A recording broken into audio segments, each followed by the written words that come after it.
lebih.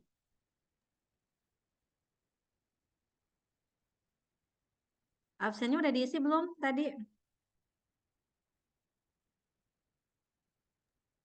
Teman-teman, absennya sudah diisi belum? Ini mana? Mohon diisi lagi ya, bagi yang belum. Bentar, Bu Ais coba copy.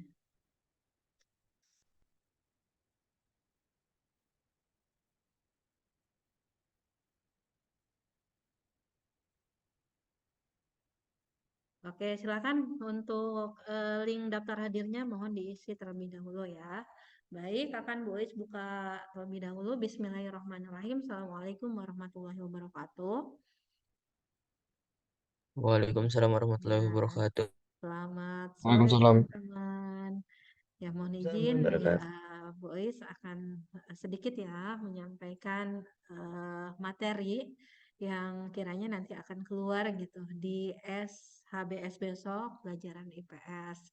Nah, materi yang IPS yang Bu Ais sampaikan yaitu berkaitan dengan materi apa? Geografi, ekonomi, atau sejarah, teman-teman?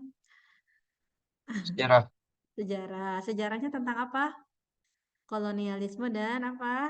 Imperialisme. Ya, imperialisme yang ada di Indonesia ya.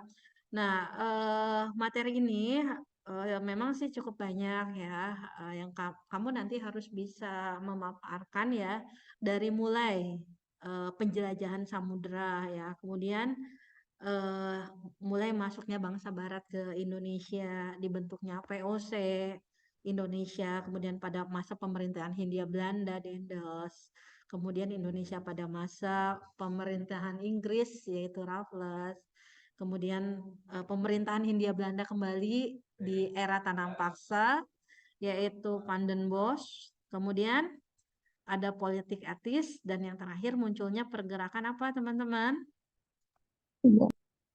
Pergerakan Kenal. pergerakan nasional. Oke. Nah, kalian sudah buka LMS-nya belum? Ada latihan soal SHBS. Ya, Ibu minta tolong nanti kamu kerjakan ya, dan ada reviewnya di sana ya. Jadi kamu tahu ya mana yang salahnya gitu.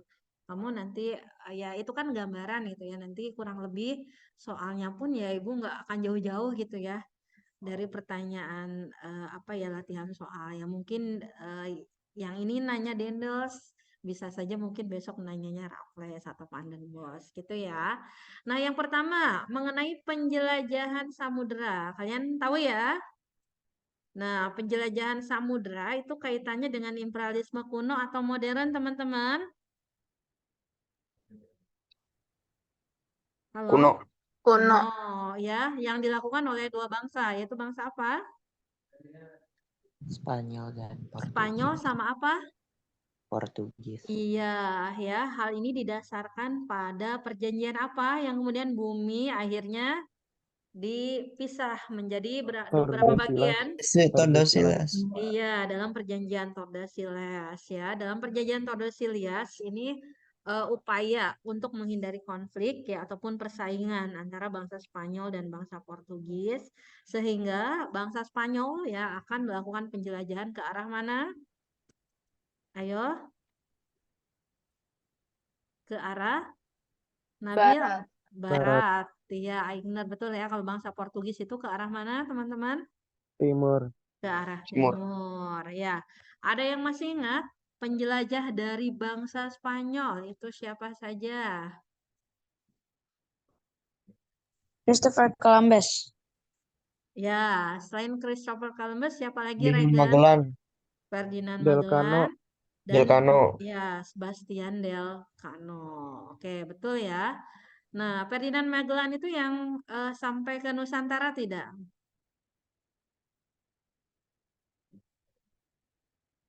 Sampai ya. Nah, Iya, kemudian mati ya mati di situ. ya dilanjutkan oleh siapa dilanjutkannya?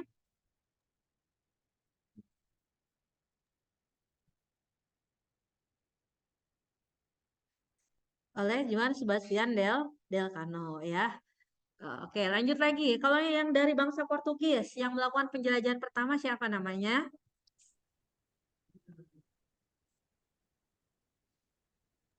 Ayo, Bartolomeu yang Dias bukan, Bu? iya betul, Nabil. Yang sampai kemana? Tanjung? Tanjung Harapan, Afrika Iya, Selatan. iya betul ya, Tanjung Harapan itu yang ada di wilayah Afrika Selatan. Nah, dia sampai di situ kemudian kembali lagi dan dilanjutkan oleh siapa penjelajahannya yang sampai ke Kalikut? Vasco da Gama.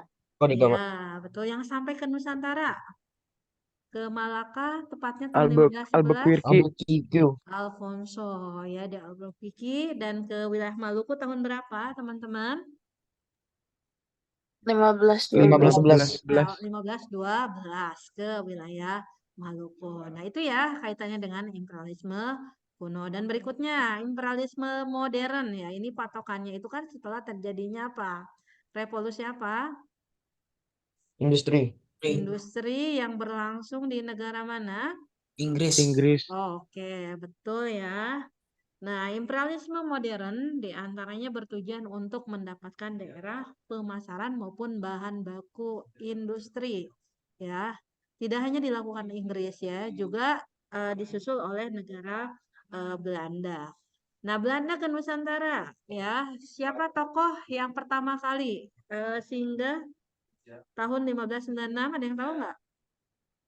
Cornelis de Hartmann, Oke, dia berlabuh di pelabuhan mana? Ada yang tahu? Banten. Banten. Iya, betul. Kenapa Cornelis de Houtman tidak ke Malaka, teman-teman? Karena sudah ada Portugal. Iya, pinter Adit ya, karena di Portugisnya sudah ada Malaka. Oke ya, kemudian awalnya mereka tujuannya baik, yaitu untuk berdagang, untuk mencari rempah. Rempah. Iya ya, namun lama-lama mereka malah memonopoli perdagangan yang ada di Nusantara ya.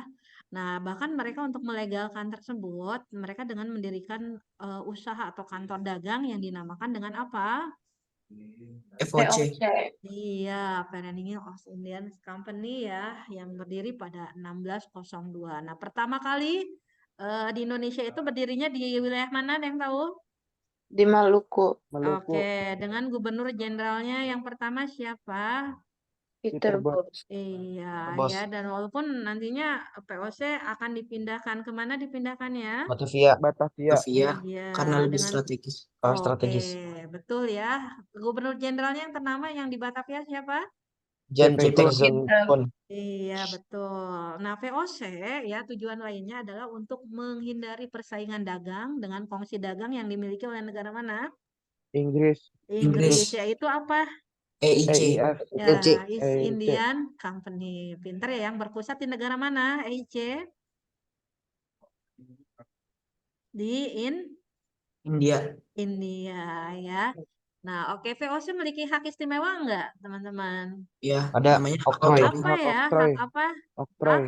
Hak Oktroy. oktroy. Betul ya, hak istimewa VOC itu adalah hak oktroy. Di antaranya hak untuk memonopoli perdagangan, hak untuk mengangkat dan memberhentikan apa? Pegawai. Hak untuk apa lagi? Mencetak Mencetak mata uang, terus mendirikan benteng. mendirikan benteng, kemudian Menyatakan perang. menyatakan perang. Perjanjian. Oke, dan membuat perjanjian. Nah, VOC berdiri di Nusantara itu kurang lebih berapa abad, teman-teman? 3,5. Sampai tahun berapa berdirinya VOC di Nusantara? 1799. Iya, ya, 1799. Iya, tugas yang kemarin yang belum dikumpulin, yang peta penjelajahan Samudra kumpulin. Tuh, ya ada yang nanya, kumpulin, itu wajib nanti akan ada beberapa yang belum ya. Nggak apa-apa, nanti Ibu tagih lagi ya. Di LMS, peta penjelajahan samudra, cari ya, course-nya peta penjelajahan samudra di LMS. Oke teman-teman, kemudian ya VOC runtuh faktor utamanya karena apa ya? Korupsi. Oke, dan kemudian terjadinya vacuum of power ya setelah VOC runtuh atau kekosongan kekuasaan, dan kemudian Indonesia diambil alih kembali oleh pemerintahan Hindia Belanda ya. Pada saat itu disebut Republik Batak karena Belandanya sendiri sedang dijajah sama negara mana, teman-teman? Prancis. Apa Ara? Prancis. Iya, suaranya kecil amat nih Ara malu. Iya, Prancis ya. Oke, siapa gubernur jenderalnya? Dendel, Bu. Dendels ya, yang berkuasa dari tahun berapa Dendels di Nusantara? 1808 sampai 11. 1811 ya. Nah, kebijakan Dendels ya yang paling utama itu terkait dengan politiknya sih ya. Karena waktu itu memang sedang berperang gitu dengan Inggris ya. Karena ada upaya gitu. Dan kemudian dalam melancarkannya tersebut, Dendels jangan sampai gitu yang namanya Pulau Jawa itu jatuh ke tangan Inggris ya. Kemudian Dendels proyeknya yang paling utama adalah membangun jalan raya pos. Dari mana ke mana ada jalan raya posnya, teman-teman? Anyar Panarukan. Sampai ujung. Iya, dari Anyar Panarukan ya, dari ujung Banten sampai ujung wilayah Jawa Timur. Oke. Nah, itu yang dinamakan dengan kerja paksa ya, atau istilahnya apa, teman-teman? Kerja Rodi. Iya, adalah kerja rodi ya. Dan waktu Raffles juga diberlakukan sistem leveranti, pajak tanah ya, dan kemudian ada penyerahan wajib ya, itu yang diberlakukan pada masa Dendels ya, sehingga rakyat pada saat itu benar-benar menderita. Nah, kemudian ya karena adanya perjanjian Tuntang ya, adanya peralihan kembali ya kekuasaan ya. Nanti Belanda tidak lagi berkuasa dan melainkan yang berkuasa yang ada di Nusantara itu adalah negara mana, teman-teman? Negara Inggris ya, yang berkuasa dari tahun 1811 sampai 18 berapa? 16. 16. 16 ya. Siapa tokohnya yang terkenal dari Inggris, gubernur jenderalnya? Raffles. Iya, Raffles, Thomas Stamford Raffles ya, yang memberlakukan kebijakan sistem sewa apa, teman-teman? Land Rent. Ya, land rent system atau sistem Legal. sewa tanah ya. Nah, kebijakan itu banyak yang menolak ya, memang tidak sesuai gitu dengan apa masyarakat Indonesia ya, tanah sendiri harus nyewa gitu ke pemerintah kolonial.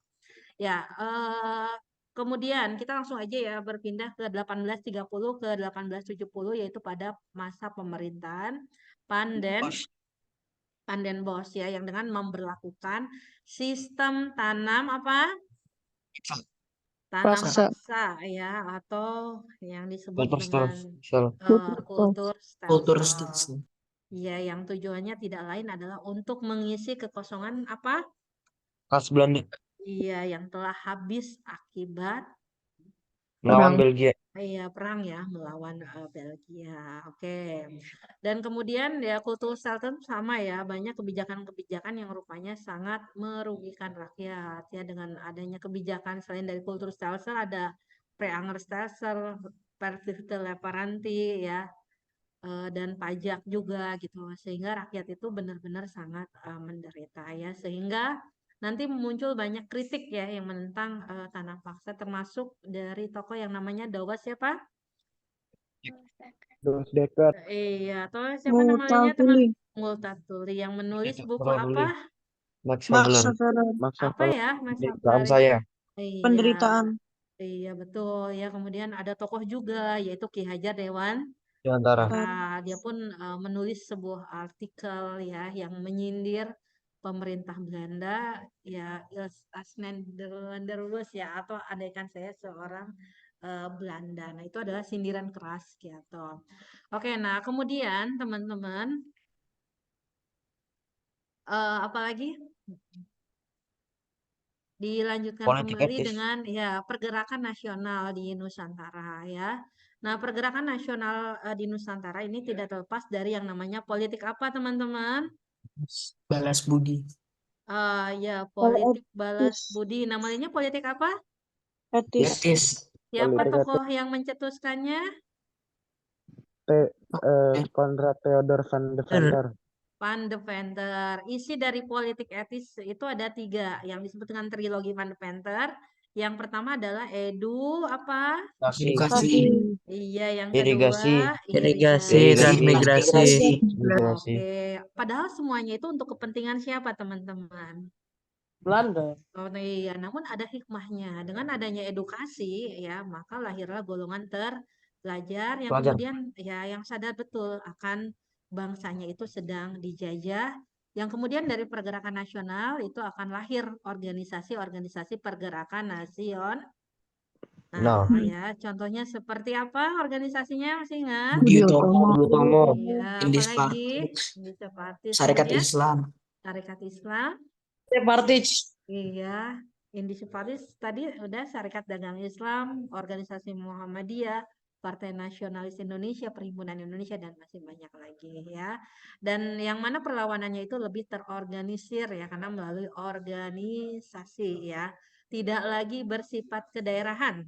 Di sini sudah muncul yang namanya konsep nasionalisme ya, yang puncaknya itu pada diikrarkan ya kan melalui Kongres Pemuda, ingat ya, tanggal 28 Oktober ya.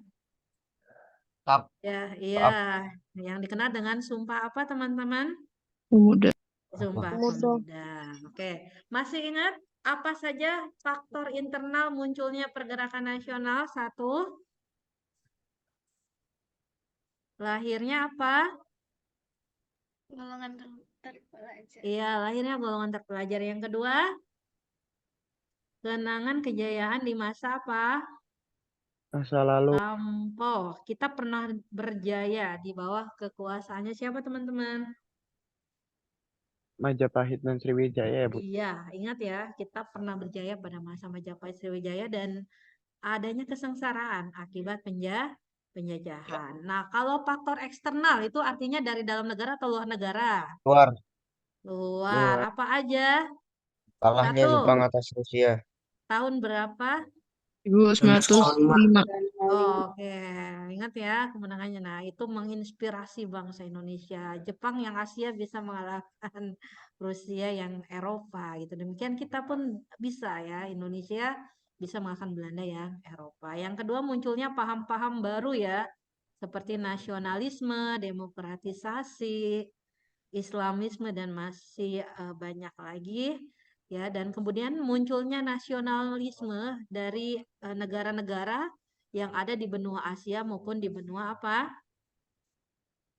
Afrika ya, dan itu pun menginspirasi ya. Mungkin ada banyak tokoh ya, contohnya ada Mahatma Gandhi dari negara India. Kemudian siapa lagi yang dari Turki? Kemal Atatürk. Iya, Ataturk ya. Kemudian dari Mesir siapa? Gamal Abdul Nasir. Iya, ya, dan masih banyak lagi ya tokoh-tokohnya. Nah, kemudian mengenai perlawanan terhadap penjajah dari Indonesia sendiri, apakah dari bangsa kita ada perlawanan atau tidak? Ada ya. Nah, ada perlawanan dari bangsa kita juga, dan ini terjadi di berbagai daerah ya. Misalnya yang terjadi di Sumatera Barat. Tahu ya Sumatera Barat? Siapa tokoh yang memimpinnya? Imam Siapa? Bonjol. Iya, ada tuanku Imam Udah Nabil. Bonjol. Makasih. Dari Maluku yang bawa parang itu gambarnya siapa Patimura. tuh? Kapiten Patimura. Dari Batak ada siapa? Nabil. Sisinga Mangaraja, ya kan? Ya, kemudian dari siapa, Jawa ada Pangeran Diponegoro, dan di Banten ada Sultan Ageng Tirtayasa. Di Makassar, Sulawesi Selatan siapa? Yang dijuluki ayam jantan Sultan dari Hasanuddin. Sultan Iya. Hasanuddin. Hasanuddin. Iya, udah tahu ya Sultan Hasanuddin. Nah, itu diantaranya tokoh-tokoh pahlawan bangsa ya, yang berjuang gitu ya untuk menindak ya kezaliman yang dilakukan oleh bangsa penjajah gitu ya. Nanti tentunya kamu harus bisa mengambil nilai-nilai kepahlawanannya. Nah, itu teman-teman, untuk latihan soalnya kamu udah lihat belum di LMS-nya? Nah, Ada latihan soal. ada latihan soal. Coba cek Gimana? di Gimana? LMS. Gimana? Di LMS, nah, di LMS yang paling bawah. Coba Ibu bisa share screen nggak ya? Bisa dong. Oke, Bu. Bisa. Kamu udah ngerjain belum? Belum. Belum. Iya, itu nanti ada koreksiannya ya. Ini misalnya mana nih? Kelihatan nggak? Nah, Gak kelihatan, Bu. kelihatan nggak? Nggak kelihatan. Enggak. Oh, kok aneh ya. Padahal Ibu udah share loh. Oh iya, muter-muter nih di sini LMS-nya, Mbak. Oke, kelihatan sekarang. Oh, Saya boleh kelihatan. kerjain sekarang nggak? Oh, boleh. Itu kan nanti ada reviewnya ya. Oh, oke, Ada makasih, nggak? Bu. Saya izin lift Nah, dulu ya buat ngerjain. iya, nanti kamu kerjakan ya. Kalau ada yang susah, nanti boleh tanyakan ke Bu Iis ya. Oke, Bu. Iya. Nih, contohnya Ibu ambil dari kelas 8G nih. Loh, kok nggak bisa diklik ya? Oh, ini bisa nih. Ya Allah, tuh kayak suka kayak gini, nak. Maaf ya. Coba. Nih yang peta penjelajahan samudranya dikerjain ya. Ibu cek ada yang belum. Terutama mohon maaf dari kelas 8D. Karena Ibu paham ya 8D itu ketemunya hari Jumat. Yang belum silahkan upload ya, nah. Nanti akan Ibu nilai. Kalau yang udah upload, alhamdulillah nilainya sudah masuk. Ya, sudah ada.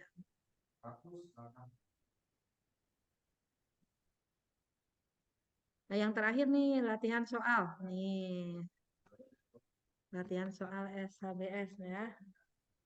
Tuh, di sini agak lama ini ngekliknya. Ya, kita cek dulu latihan soal SHBS.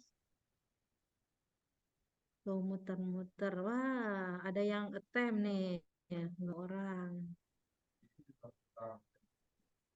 Bentar, Ibu review quiz now. Ya, lama. Agak lama ya, mohon maaf. Nah, ini soalnya seperti yang ulangan harian kemarin ya. Nah, kerjain. Ibu kira mudah ya, insya Allah udah Ibu review semua, tinggal kamu kerjakan di rumah. Ya, itu aja dari Bu Is. Ada yang ditanyakan sebelum Ibu akhiri? Aman, Bu. Aman ya, insya Allah. Kalian intinya belajar yang rajin, banyak baca doa juga ya, agar kamu besok mengerjakan tesnya itu mudah diberikan kelancaran oleh Allah Subhanahu wa Ta'ala, Tuhan yang Maha Esa. Ya itu saja mungkin dari Bu Uis ya. Terima kasih teman-teman atas perhatiannya. Mohon maaf kalau Bu Uis banyak kekurangan. Wabillahi taufiq wal hidayah. Wassalamualaikum warahmatullahi Salam, Bu. wabarakatuh. Waalaikumsalam. Waalaikumsalam. Terima kasih. Recording kirim ke LMS. Recordingnya ya akan Ibu kirim melalui LMS ya. Ibu upload ke YouTube dulu ya biar ringan. Oke, Bu.